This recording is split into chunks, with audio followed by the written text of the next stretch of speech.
Many fighters have that one opponent that brings out the very best in them. In this case, Ramon had the crosstown rivalry with Gilbert Valentine.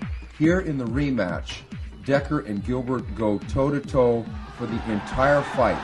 Dekker dealt out punishment, Gilbert dealt out punishment. It was the injuries, though, that had plagued Dekker so many times before this fight, and many thought that he was not going to prevail again, but prevail he did, and with force. But Gilbert wasn't going to give up at all.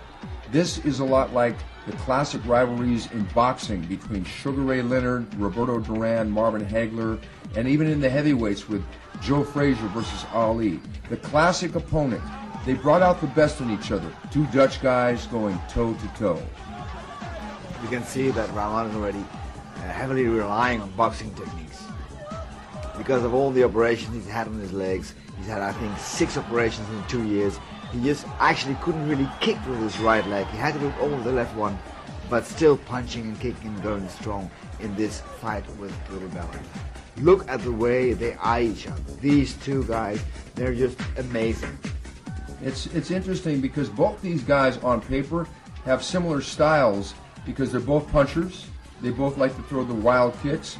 But when you see the fight in its entirety, you realize that even though they are punchers, they punch entirely different. Valentine is in some ways more of a brawler, more of a street fighter, where Dekker is the... Now look here. Valentine really tried to snatch this fight away from Dekker, but it was Dekker's heart which eclipsed his injuries. It was that big heart indeed, plus the years of training that he had that forged an iron will that even though he was only kicking with that left leg, the pain he was feeling in the right leg did not deter him from taking this win against his crosstown rivalry, Gilbert Valentine. We shouldn't forget that Valentine was a great, great champion in his own right, a formidable fighter, and to be able to, even at this stage of his career, to wage a war with Gilbert Valentine is really an amazing feat.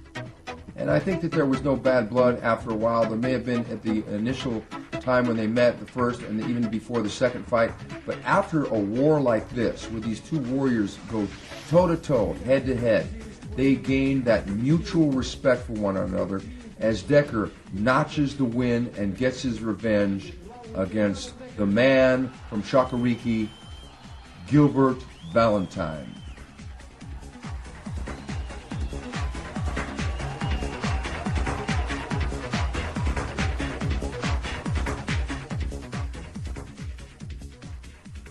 But I couldn't kick with my right leg, only left. My right hand was injured, so yeah, so I just 50% that's in the ring. So there was a half Dekker fighting. Half Dekker against fighting Gilbert. 100% Valentine. Yeah. Now, first you are fighting Dekkers in Rotterdam, then Valentine in Amsterdam, and then Pralom Run in your own hometown, Breda. Yeah. I promoted that fight with Carhamus, and we wanted to give you a fight in your own hometown in Breda against a good Thai fighter. Did those circumstances stimulate you in that fight? Yeah, sure. It's better to fight in your own country or in your own place, you know, Breda. Yeah. Yeah, all the people who come and watch, yeah. You want to give them a special show, you know, and do your best more than normal, I think. Because you were very aggressive at that fight. Yeah, and, yeah. You know, the Thai just... But I was too aggressive, so the first round and the second round, it didn't work, you know. I was too hungry. You wanted to knock him out? Yeah. But the knockout came naturally. Naturally, in round 4. Round three, I think it was.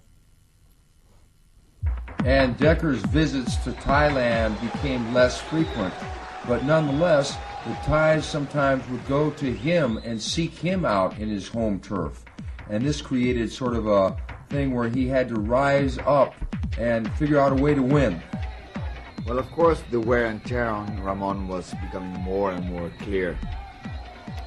Hundreds of fights, years of wars, that takes a toll.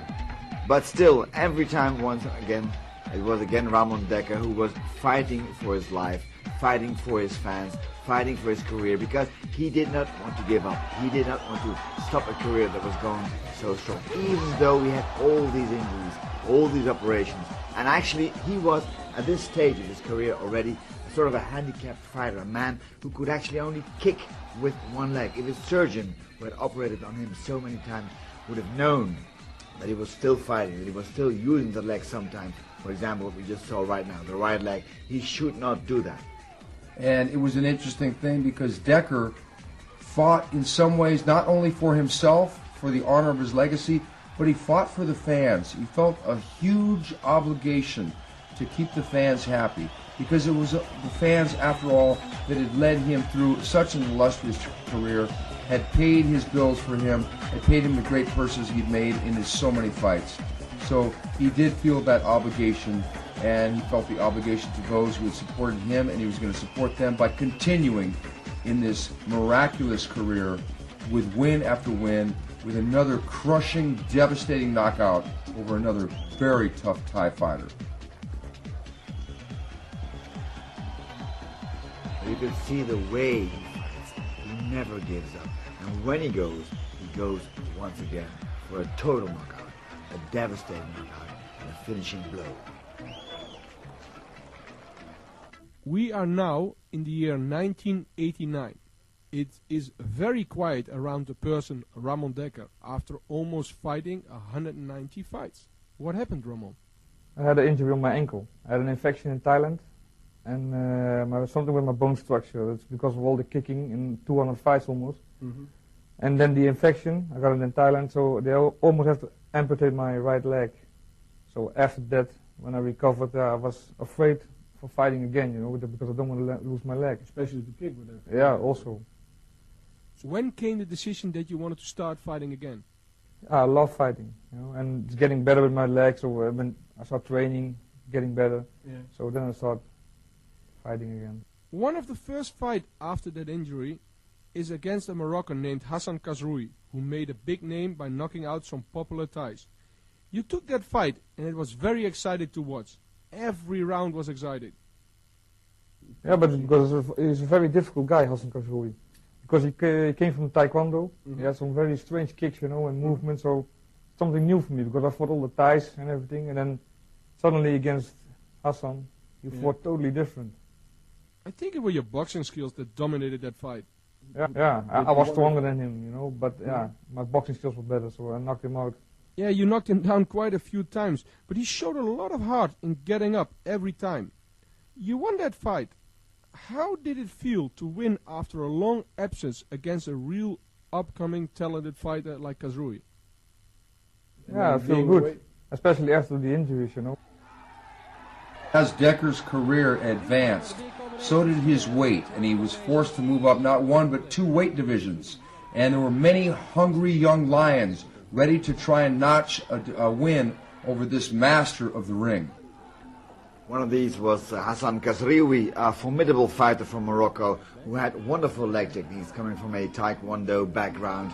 And he challenged the old master, but it turned out that it was a challenge that he could not really stand up to.